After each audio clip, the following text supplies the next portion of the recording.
Bonsoir à tous. C'est un plaisir pour moi de vous présenter ce soir le bilan des actions environnementales nées en 2023 ainsi que les initiatives prévues pour l'année 2024. Là, je reste à ma place. Habituellement, on a le lutrin, là, mais il n'était pas installé ce soir, donc je vais faire ça confortablement assis dans ma chaise. Oui, c'est ça. Donc, je voudrais rappeler que la Ville de Magog valorise et met en œuvre des actions, des programmes et des pratiques éco-responsables dans divers domaines tels que la saine gestion des matières résiduelles, la gestion de l'eau, la gestion des bandes riveraines, la mobilité durable, la planification responsable du territoire, ainsi que la protection des milieux naturels et de sa biodiversité. Donc, on pourrait aller à la première page de cette présentation. Donc, le plan de cette présentation consiste en, il y a les programmes, les réalisations 2023 et la planification pour cette année 2024. Donc, les programmes aux citoyens. Donc, on fait la distribution d'arbustes pour renaturaliser les bandes riveraines. Donc, environ, en moyenne, on distribue environ 2000 arbustes par année. Il y a un programme de produits d'hygiène durable. Le programme de subvention pour l'installation de bornes de recharge pour les véhicules électriques. Chaque année, on a une enveloppe de 10 000 qui est écoulée assez rapidement. On vient toujours au bout de ce programme de subvention-là. Mais vous pouvez faire la demande puis vous mettre sur une liste d'attente pour l'année suivante si jamais là, vous ne réussissez pas à faire partie du programme. Et on a aussi un programme d'achat de barils de récupération d'eau de pluie. Donc, la surveillance environnementale. On fait le suivi des installations septiques. Mine de rien, sur notre territoire, il y a plus de 3500 installations septiques sur le territoire. Les urgences environnementales, le programme d'échantillonnage d'eau, la fauconnerie. On a l'analyse des sols excavés, l'implication dans des projets de recherche qui sont souvent faits en partenariat avec l'Université de Sherbrooke, les événements éco-responsables. Donc, juste pour vous donner une idée, là, FIVE, l'organisme qui suit nos événements, on a 16 événements dont FIVE fait partie. Le soutien financier aux projets et organismes environnementaux.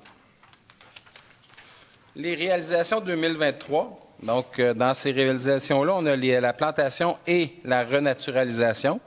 Donc, on a eu des plantations dans le parc canin, les bandes riveraines du ruisseau Custeau et Rouge, ainsi que la rivière Magog et le lac Lovering, et l'espace Saint-Luc aussi qui a eu une plantation de fait. La sensibilisation, donc on a tenu des kiosques et des ateliers. On a fait un guide du citoyen pour les bandes riveraines qui aide beaucoup là, à savoir comment bien organiser notre bande riveraine. Un dépliant sur la protection des herbiers aquatiques ainsi qu'une affiche sur la dermatite. La protection des milieux naturels. Donc, on a terminé le bilan sédimentaire du ruisseau Castle.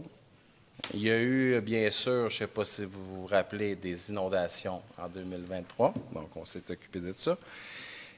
Certaines corvées de nettoyage et l'éradication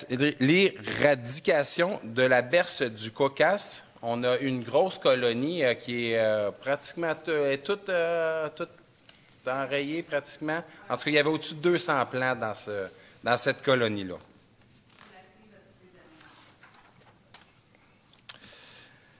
La gestion des matières résiduelles, l'amélioration des équipements et affichage dans les bâtiments municipaux, projet pilote de réemploi des ventilateurs à l'écocentre, l'amélioration de la sécurité à l'écocentre aussi. Pour 2024, notre planification est ce qu'on prévoit faire. Donc, encore et toujours, plantation et renaturalisation. Donc, l'adoption et le lancement de la politique de l'arbre Ça va être fait. Moi, je fais une présentation encore dans un mois. Donc, la séance du 6 mai, il va y avoir la présentation de cette fameuse politique de l'arbre qui est bien attendue, je crois. La protection des milieux naturels en 2024, réhabilitation des passerelles à l'AMRAC. Donc, on continue ce qui a été fait il y a quelques années. Donc, il y a quelques passerelles qui vont être réhabilitées. Renaturalisation des rives à la plage des Cantons. Restauration du bassin Desjardins. L'entretien du cours d'eau Alger. Restauration du cours d'eau Norbel. Plan d'action du ruisseau Castle, la continuité. Programme subvention d'arbustes. Les corvées de nettoyage. Et puis là, on a une initiative. Cette année, on veut faire un grand ménage printanier qui va être effectué par nos employés municipaux.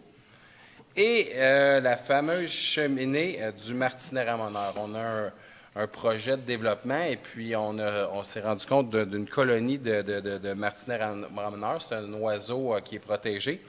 Et puis avant de démolir le bâtiment, il faut refaire une cheminée puis s'assurer que le Martinet va bien avoir pris place dans son nouveau domicile. Les stages en 2024, parce qu'on a toujours des étudiants qui viennent faire des stages pour nous. Donc, les stages pour faire le portrait des bandes riveraines, faire la continuité de tout ça. Je n'ai pas les statistiques exactes. Là, si vous avez des questions, là, je sais qu'on a un faible taux de conformité des bandes riveraines autour du lac Memphremagog, lac Lovering et du lac Magog. L'inventaire des arbres publics va être effectué aussi. La gestion de l'eau à l'échelle de la propriété. On a des agents de sensibilisation aussi qui vont être affectés, donc au lavage des embarcations et à la dermatite du baigneur. À l'écocentre, révision des conditions d'accès, un projet d'optimisation du réemploi, et la mise en place de garde-corps pour la sécurité. Donc, ça fait pas mal le tour pour notre chose. Une petite phrase. Dans un environnement qui change, il n'y a pas de plus grand risque que de rester immobile. Sage pensée de notre équipe d'environnement à la ville de Magog. Ben moi aussi un peu, je fais partie. Donc, ça fait le tour. Si vous avez des questions ou bien des actions, vous savez que vous pouvez toujours vous référer, on ne le mentionne jamais assez, au service Go. Donc, ça fait le tour pour ça. Bien, alors, merci beaucoup. On trouvait important de vous énumérer. Tu sais, c'est quand même, on voit qu'il y a beaucoup de projets, puis chaque projet demande quand même du temps, des suivis, une planification, une préparation et tout ça. Alors, on voit que quand même, les équipes de l'environnement en font beaucoup. Puis ça, c'est sans compter tous les accompagnements qu'ils font avec les autres équipes dans toutes sortes de projets. Alors, c'est important pour nous de vous le mentionner pour que concrètement, vous compreniez davantage qu'ils emmènent large cette équipe. Je veux juste, avant d'aller, on va avoir une courte période de questions en lien avec cette présentation. Les bornes de recharge, on me dit que les gens peuvent attendre pour l'an prochain refaire une demande, mais ils ne gardent pas les noms sur la liste par contre. Alors, si des fois, là, il reste encore de l'argent cette année, avis à tous, mais ça va être reconduit. Si tout va bien, ça risque d'être reconduit l'année prochaine. C'est à suivre. C'est toujours de voir si les membres du Conseil le mettent au budget. Est-ce qu'il y a des questions par rapport à cette présentation ou des commentaires? Alors, on est là pour y répondre. Puis si c'est plus pointu, bien, Mme Josiane Capouliot, elle est là. Bonsoir, Pierre Charette. Bonsoir. Bonsoir. J'aimerais savoir, dans les actions qui sont pour 2024 ou même 2025 ou après, le lac Memphremagog, les algues. Parce qu'on sait que, spécialement chez nous, à partir de la petite plage, là, les algues, ils s'en vont vers la grande plage municipale. Éventuellement, ils vont atterrir là, puis la qualité de baignade, il n'y aura plus. Est-ce qu'il y a quelqu'un qui s'occupe de ce dossier-là, mais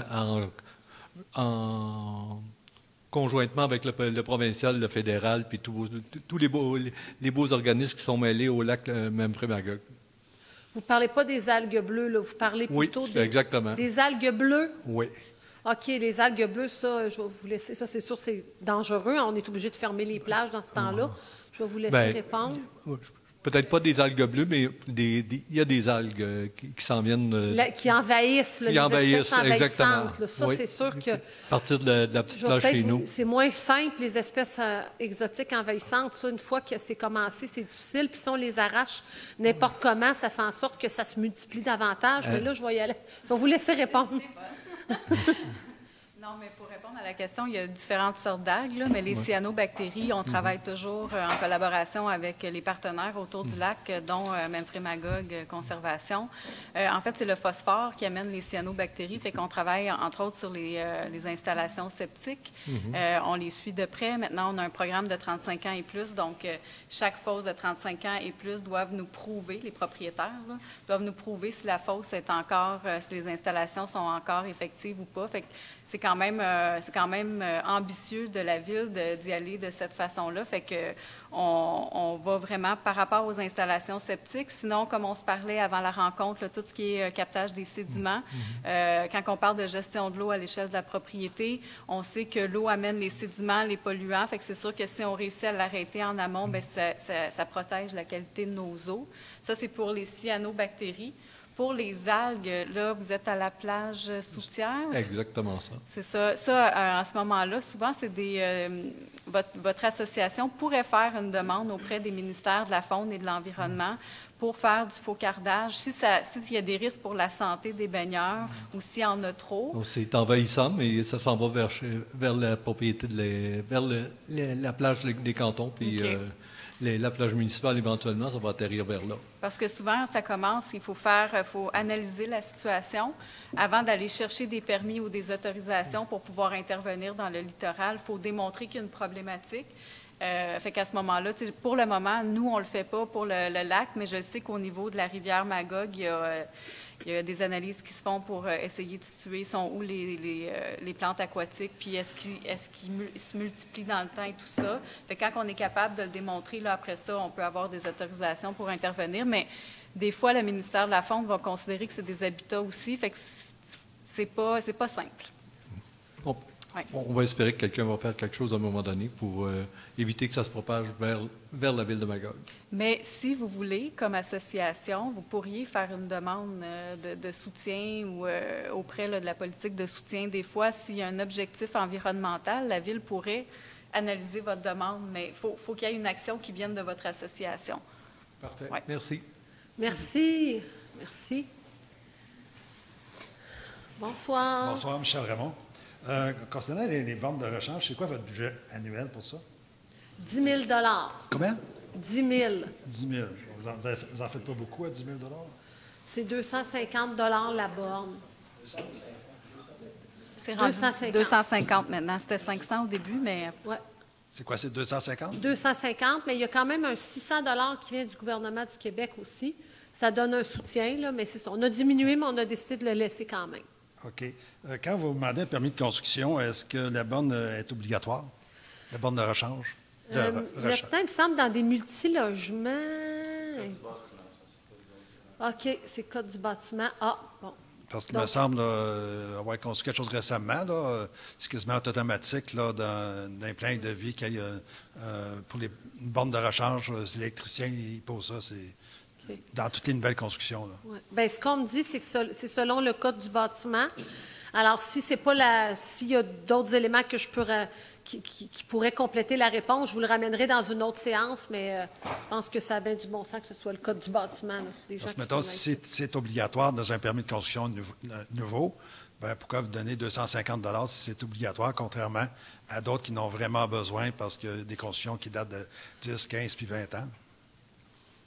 Bien, c'est sûr que... là, je peux peut-être me permettre de juste dire que c'est quelque chose que la Ville offre depuis quelques années, mais on a l'intention de revoir. On voit qu'il y a beaucoup de villes qui offraient cette subvention-là, puis qu'à un moment donné, tu réalises que, bon, ça vaut-il la peine d'investir de l'argent encore pour inciter les gens à rouler électrique? Donc, il y a des villes comme Sherbrooke qui sont allées plus vers donner des subventions pour le vélo électrique. Ici, le Conseil n'a pas encore statué, mais à chaque année, on revoit nos programmes puis on essaie de les optimiser. Fait que ça pourrait être un avenue que le Conseil prenne éventuellement, là, quand on veut optimiser nos pratiques puis donner des sous, est-ce qu'il y a vraiment des gains environnementaux, là?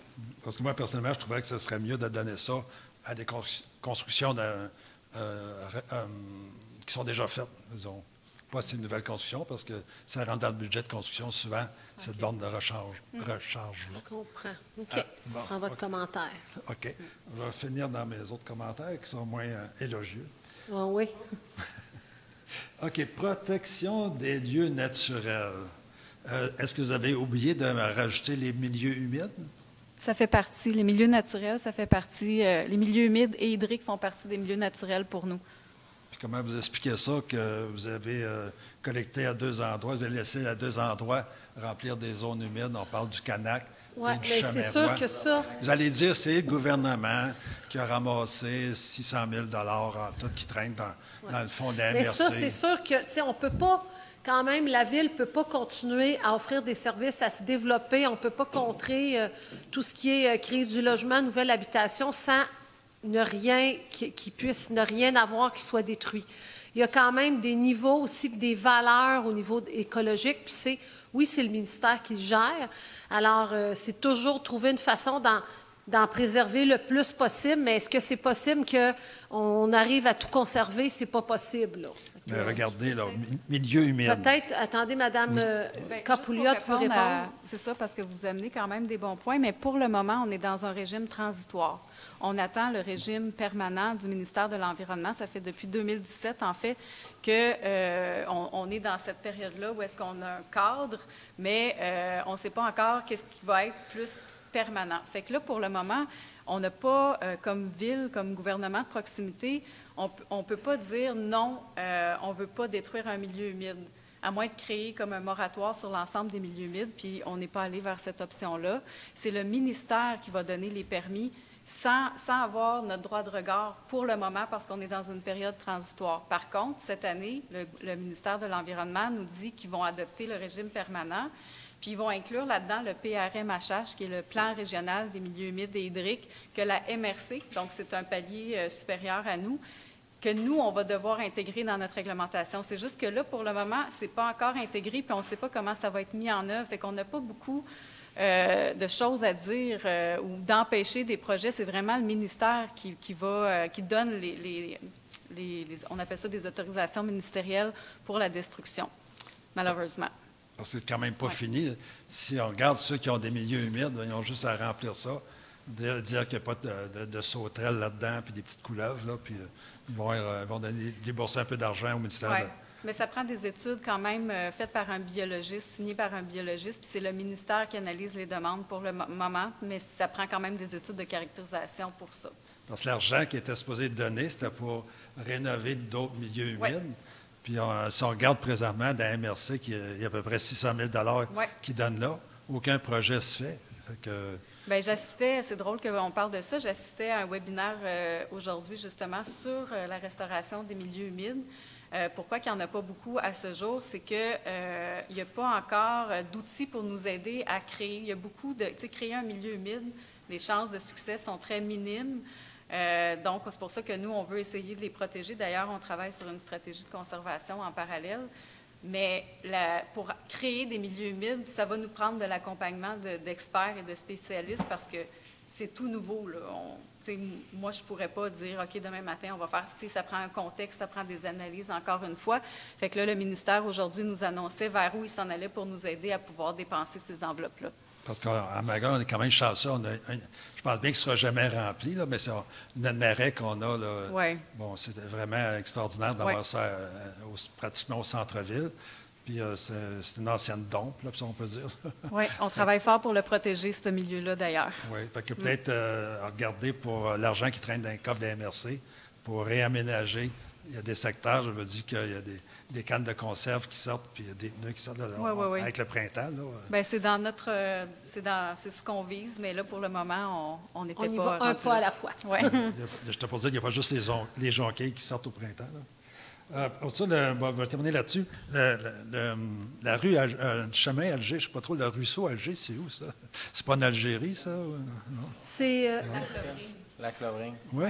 Bien, où, Lac Lovering, c'est quand même grand. Côté Fitch Bay, hein? Du côté du domaine? Ou? Côté du côté ouest, sud-ouest, si vous voulez. Sur le chemin Gendron, connaissez-vous le chemin Gendron? Oui. Alors, vous pouvez passer par là pour vous rendre au ruisseau Alger. Puis ça, il y a un ruisseau, là.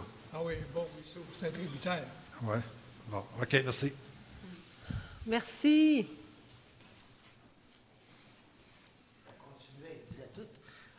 Fait que Robert Ranger. Moi, ça concerne 2023 et 2024. Fait que en 2023, la baie des Ondes, c'était les citoyens qui ont fait quelque chose, qui ont mis des aérateurs et qui ont sorti les feuilles. OK? Ensuite de ça, la Parc a fait la corvée du nettoyage du ruisseau. L'environnement, qu'est-ce qu'ils ont fait, eux autres? Là, ils vous en ont. Là, monsieur. Oui, ils ont subventionné les containers. Oui, on donne du soutien aux associations, mais c'est sûr que l'environnement, on vous a nommé toutes sortes d'éléments qui ont été faits, mais c'est sûr que oui, on trouve ça intéressant quand les associations, comme ce qui est fait, s'impliquent. Oui. La municipalité. Y a-t-il d'autres projets qui sont faits? Oui, on l'a nommé. En fait, M. Rompré a nommé le bilan sédimentaire qui a été une grosse étude. C'est quoi le bilan sédimentaire du ruisseau Castle? C'est une étude sur l'ensemble du bassin versant. Ça ne me dit rien, moi, ça. Si vous me laissez parler, vous allez m'entendre. Oui. Donc, ça comprend la ville de Magog, la municipalité d'Austin et la municipalité du canton d'Harford, incluant le mont Harford. Donc, on a fait une grosse analyse. Elle a été faite par des hydrogéomorphologues, une étude qui a coûté 80 000 $. On est allé chercher des subventions pour la réaliser. Donc, c'est quand même une grosse implication de la part de la ville pour ça. L'objectif, c'était d'aller chercher les sources de sédiments, où ils se trouvent vraiment les sédiments, parce que ça ne sert à rien de corriger en bas si on ne sait pas d'où viennent les sédiments. Fait que nous, on voulait aller à la source. On a eu les résultats de ça. Fait que là, on est en train de faire un plan d'action, ce que M. Rompré a nommé. Puis on est là-dedans, puis on travaille en collaboration avec les autres municipalités qui sont dans le bassin versant du ruisseau Castle. Donc, on en fait beaucoup pour le bassin versant du ruisseau Castle. Bien, merci beaucoup, madame, des précisions. Fait qu'il va y avoir des projets qui vont être faits. Est-ce qu'on pourrait savoir quels projets qui vont être faits? Là, on a nommé pour 2024, là. On a nommé, tu sais, quelques... C'est quoi votre question précise? Bien là, ils ont fait l'étude à quel endroit? Oui, ils sont en train de travailler sur le plan d'action. Il va y avoir quelque chose qui va être... Ah, ça, c'est pas décidé encore. Ils sont en train de travailler là-dessus, oui. Qu'est-ce qui va être fait? C'est ça. Bien, merci beaucoup. Juste pour vous dire que moi, en avant de chez moi, je ne suis pas un spécialiste, mais il y a 3 ans, ils ont creusé en avant de chez moi, le ruisseau, le bassin, là. Et puis, en avant de chez moi, il y avait 6 pieds de profond. 3 ans plus tard, il y a 10 pouces. Oui. À l'heure actuelle, là, à l'équivalent, il y avait 6 pieds avec le niveau d'eau qu'on a présentement, puis là, on a 10 pouces. Fait qu'il y a des sédiments, il y en a. Oui, c'est mieux à la place d'aller tout le temps les revider, ben oui, mais si on fait quelque chose en amont, ça va être parfait. C'est d'aller trouver d'où c'est qu'ils viennent exactement. C'est correct. Fait que là, vous avez répondu pour les je peux peut-être aussi... ça avait été quand même mentionné lors de le retour de ce bilan-là, qu'il y a quand même plusieurs éléments qui sont naturels sur lesquels, même si on veut agir en amont, on ne sera pas capable d'y arriver. Étant donné que la nature reprend des fois son cours, à cet endroit-là, veut pas, la science nous dit que c'est sûr que les sédiments, il va en avoir même si on agit en amont. C'est ça. Fait qu'il y a des tonnes de terre qui descendent dans le lac. Oui, mais c'est pas juste ça. Comme je vous dis, il y en a qui c'est naturel. C'est pas du tout que ça vient dans... c'est naturel. C'est de la terre qui descend. Non, c'est que étant donné que dans ce cas-là, c'était plutôt un marécage, des fois, la nature a tendance à revenir. Le projet Canac, est-ce que c'est arrêté? Ce n'est pas arrêté, non. Je n'ai pas eu cette information. C'était une question qu'on se posait. Okay. J'avais-tu d'autres choses? Oui, n'oubliez pas d'y aller avec la présentation. Oui, parce que je ne savais pas qu'il y avait cette présentation-là. Je m'en venais parler du ruisseau Castle ce soir. C'était une de mes questions. L'autre, là, ça ne concerne pas le ruisseau, fait que je la garde pour tout à l'heure. Parfait, merci. Est-ce qu'il y a d'autres questions, commentaires en lien avec cette présentation? Puis on n'avait pas sur Internet. Bien, merci beaucoup, Mme Capouliot. Alors, bonne soirée, puis merci pour votre bon travail à vous et à toute votre équipe. C'est quand même une petite équipe pour tout ce qu'ils font. On le sait que les défis sont grands.